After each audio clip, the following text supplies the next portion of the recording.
সিলেটের গোয়াইনঘাট উপজেলার ১০টি গ্রামের আনুমানিক ১০,০০০ মানুষের এখনও যাতায়াতের একমাত্র ভরসা বাঁশের সাঁকো।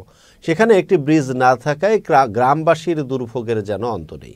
আর বর্ষা এলে দুর্ভোগ বাড়ে চরমে। বিস্তারিত দেখুন সালমান শাহর প্রতিবেদনে।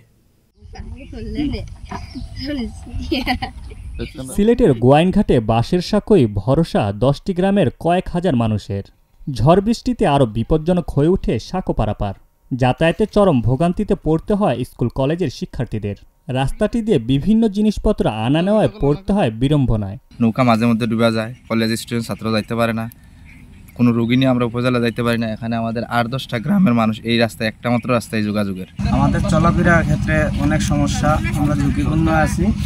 এই ব্রিজটা যাতে আমাদের একটা উন্নয়নের জন্য আমরা একটু দাবি জানাচ্ছি। চেয়ারম্যান বলছিল যে এই ব্রিজটা কইরা দিব, উনি কইরা দেয় নাই।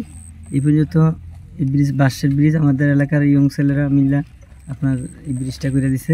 অসুবিধা তো সারা এটাই, মানে এই যে খালটা, এই ব্রিজটা যদি না হতো আমরা এই এলাকা তো সারাও বিপদ।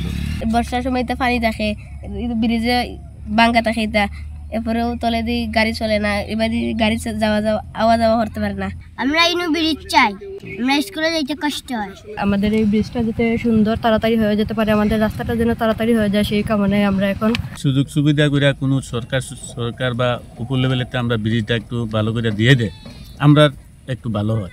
দীর্ঘদিন ধরে এই খালের উপর একটি ব্রিজের স্বপ্ন দেখছেন স্থানীয়রা, কিন্তু সেই সেতু নির্মাণ না হওয়ায় বাধ্য হয়ে সাঁকোটি গ্রামবাসীরা তাদের নিত্যদিনের প্রয়োজনেই তৈরি করেন। প্রতি বছরেই গ্রামবাসীরা এটি রক্ষণাবেক্ষণের সংস্কার করেন, আর এসবই চলে স্থানীয় গ্রামবাসীর আর্থিক সহায়তায়। কিন্তু তাও এখন হয়ে পড়েছে নড়বড়ে। সমস্যাগুলো হলো এই রাস্তাটা এলজিডির আইডি ভুক্ত না। এলজিডি আইডি ভুক্ত না হওয়ার কারণে এলজিডির কোনো সাপোর্ট এখানে পাচ্ছি না। সেকেন্ড হলো পিআই অফিস এখানে একবার একটা ব্রিজ বরাদ্দ দিয়েছিল, এটা নন গার্ডার ব্রিজ। নন গার্ডার ব্রিজ আর এখানে যে মাটির কন্ডিশন বালি মাটি হওয়ার কারণে এটা ইঞ্জিনিয়ার এখানে এটাকে অ্যালাউ করে না। পরবর্তীতে এই ব্রিজটা এখান থেকে উঠে আরেক জায়গায় নিয়ে যাওয়া হয়েছে। এদিকে এই রাস্তাটি এলজিইডির আইডিভুক্ত নয় বলে মন্তব্য করে গোয়াইনঘাট উপজেলার প্রকৌশলী মোহাম্মদ রফিকুল ইসলাম বলেন, উপজেলা প্রশাসন মিটিংয়ে আইডি নাম্বার ফেলে দেওয়া হয়েছে।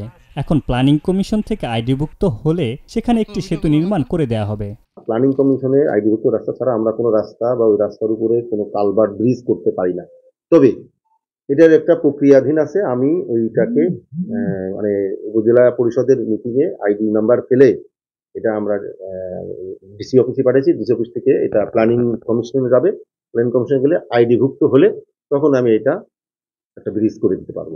গ্রামবাসীর দাবি, সব সমস্যার সমাধান করে অতি দ্রুত ব্রিজ তৈরির পদক্ষেপ নেবে প্রশাসন। Mamunur Rahman, channel S news desk.